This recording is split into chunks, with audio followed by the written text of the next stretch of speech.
आप इसे इस तरह कह सकते हैं, हेड एंड शोल्डर पैटर्न को ये थोड़ा सा कम हुआ, फिर ये हेड क्रिएट हुआ, फिर ये कम हुआ, फिर ये और ये कम। अब ये हेड एंड शोल्डर है, ये आपका दरमियान में हेड है। जो सर होता है, सर हमेशा नीचे होते हैं, जवानों के सर कभी नीचे नहीं होते। शोल्डर आपको पता है कि कम होते हैं। बिस्मिल्लाहिर्रहमानिर्रहीम। ये चार्ट सीरीज का ट्रेडिंग चार्ट सीरीज का लेक्चर नंबर 6 है। इसे आप अप्लाई कर सकते हैं। अगर आप क्रिप्टो ट्रेडर हैं देन भी आप अप्लाई कर सकते हैं, फॉरेक्स ट्रेडर है तब भी अप्लाई कर सकते हैं, अगर स्टॉक ट्रेडर है तब भी अप्लाई कर सकते हैं, गोल्ड ट्रेडर है, कमोडिटी कोई भी आपके पास तो अप्लाई कर सकते हैं। और अगर आपके पास जो है ऑयल ट्रेडिंग है देन भी आप अप्लाई कर सकते हैं। मींस फाइनेंशियल ट्रेडिंग मार्केट में कोई भी अगर आपके पास ट्रेडिंग है, ट्रेडिंग चार्ट पे ये अप्लाई होगा, कैंडल चार्ट पे। तो अभी हम बात करने लगे हेड एंड शोल्डर पैटर्न के रिलेटेड। हेड एंड शोल्डर इंसान की तरह होता है। जैसे इंसान में ये हेड होता है, हेड थोड़ा सा ऊपर होता है और शोल्डर नीचे होता है, तो दोनों तरफ शोल्डर होता है ना, दोनों तरफ। हाँ, ये हो सकता है कहीं पे एक शोल्डर ऊंचा हो, दूसरा शोल्डर कम हो, ये पॉसिबल होता है। लेकिन हेड दोनों शोल्डर से क्या होगा, ऊपर होगा। आप इसे इस तरह कह सकते हैं, हेड एंड शोल्डर पैटर्न को ये थोड़ा सा कम हुआ, फिर ये हेड क्रिएट हुआ, फिर ये कम हुआ, फिर ये और ये कम। अब ये हेड एंड शोल्डर है, ये आपका दरमियान में हेड है। जो सर होता है, सर हमेशा ऊंचे होते हैं, जवानों के सर कभी नीचे नहीं होते। शोल्डर आपको पता है कि कम होते हैं।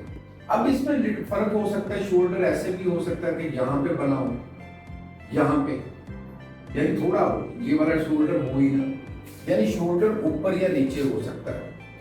इस पे ट्रेड लेने का तरीकेकार क्या होता है कि हेड एंड शोल्डर है अगर, तो सिंपल सी बात है, आपने ये चार्ट क्योंकि लेफ्ट टू राइट होता है ना, तो आपने सेकंड शोल्डर ये एग्रेसिव एंट्री लेनी है तो यहां से लेनी है। यहां से आपने जो है वो क्या कर देना, शॉर्ट कर देना, जिसे आप सेल कहते हैं। यहां से आपने शॉर्ट कर लेना।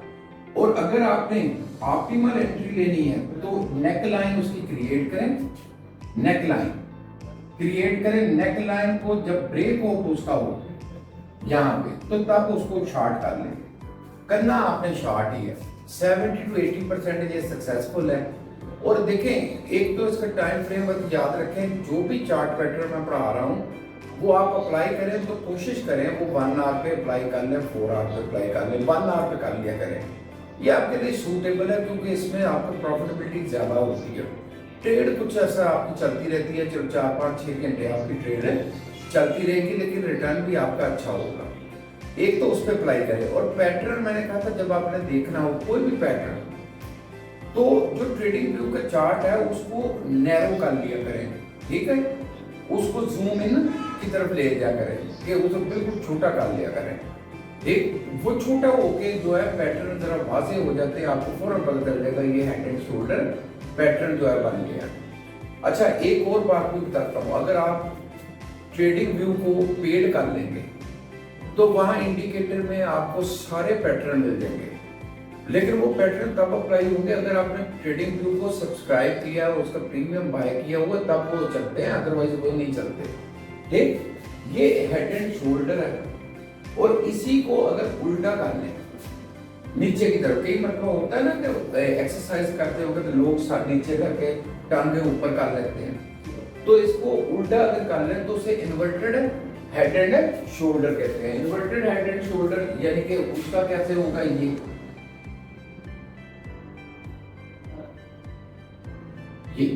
इसी पिक्चर को मैंने उल्टा कर दिया कि शोल्डर थोड़े थोड़े ऊंचे हैं जबकि हेड नीचे, क्योंकि हेड ज्यादा बड़ा होता है ना। इसमें भी वही है कि आपने इसमें जो है वो जब भी करना बाय करना। अब सेकंड शोल्डर पे जो है ना वो बाय कर लें एग्रेसिव एंट्री के तौर पे। और अगर आप कहते हैं जी मैंने एंट्री लेनी है, बड़ी ऑप्टिमल एंट्री लेनी है, मैंने डिफेंस करना है, ठीक, तो फिर ये तो ब्रेकआउट पे ट्रेड ले लें। लेकिन ब्रेकआउट कोई भी है, तमाम चार्ट पैटर्न पे अप्लाई हो जाता है, लेकिन ब्रेकआउट अभी रियल चार्ट पे भी इसे मैं अप्लाई करने लगा हूँ और मॉडल पे भी अप्लाई करने लगा हूँ। लेकिन ब्रेकआउट कोई भी है उसके लिए जो है ना, याद रखें हर चार्ट पैटर्न पे ब्रेकआउट स्ट्रेटजी अप्लाई हो जाती है। लेकिन उसके लिए सिंपल सी बात है, पहले ब्रेकआउट और फेक आउट, क्योंकि मतलब ब्रेकआउट फेक आउट में चेंज हो जाता है। तो ब्रेकआउट की कंफर्मेशन के लिए जो मेरी वीडियो पहले उससे देखें, देन ब्रेकआउट पे ट्रेड लेना शुरू करना है। ऐसे ना कि डायरेक्ट इनकी बेसिस पे आपको ब्रेकआउट का पता ही नहीं। वहां पे मैंने 7 पॉइंट डिस्कस किए हैं कि उनकी कंफर्मेशन करने के बाद ब्रेकआउट ट्रेड आप अप्लाई किया करें। अभी ये कि इसको हम रियल चार्ट पे ले जाते हैं, वहां पे देखते हैं इसके साथ क्या होता है। ये हेड एंड शोल्डर आ गया, ठीक। अब इसमें देखें आपके पास कि रियल चार्ट में भी जाएं, ये आपका शोल्डर है और ये आपका हेड के लिए, और ये आपका सेकंड शोल्डर। मैंने कहा कि जहां से सेकंड हो तो वहां से शॉर्ट कर लें। क्या करना है? शॉर्ट, सेल सेल सेल की एंट्री लगा लें, ठीक। और अगर नेकलाइन से लगानी है, ऑप्टिमल एंट्री लगानी है, तो फिर यहाँ से आप उसे शॉर्ट कर लें। लेकिन बेहतर ये होता है कि यहाँ पे इन चीजों पे आप एग्रेसिव एंट्री लें तो उसका मैक्सिमम एडवांटेज आप हासिल कर सकते हैं। ठीक है, रिस्क ज्यादा होता है लेकिन बेनिफिट भी ज्यादा होता है, ठीक। आप इसको रियल चार्ट पे भी देख लें। ये देखिए यहाँ पे अब देखें ना, ये शोल्डर क्रिएट हो रहा था, ये हेड क्रिएट हो रहा था, ये फिर शोल्डर। अब देखें सेकंड शोल्डर से एंट्री लेते हैं तो आपको इतना बेनिफिट होना था। अगर आप नेक लाइन से लेते हैं तो फिर आपका बेनिफिट जो है वो कम हो जाना। करना तो आपने शॉर्ट ही है ना इस सूरत में, हेड एंड शोल्डर में।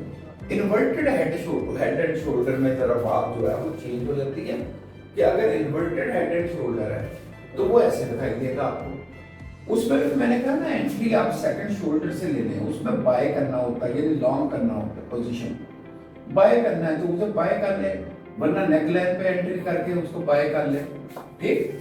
क्योंकि मेरी आदत है, मैं ज्यादा टाइम नहीं लगाता समझाने के लिए, मैं टू द पॉइंट बात करता हूँ, प्रिसाइज, ताकि बच्चे जो है कॉम्प्लेक्सिटी देख लो। लोग वीडियो को लंबा करने के लिए बहुत लंबी लंबी बातें शुरू कर लेते हैं, घर के किस्से और दोस्तों के किस्से, यानी इस तरह तो नहीं चलता है ना सारा कुछ।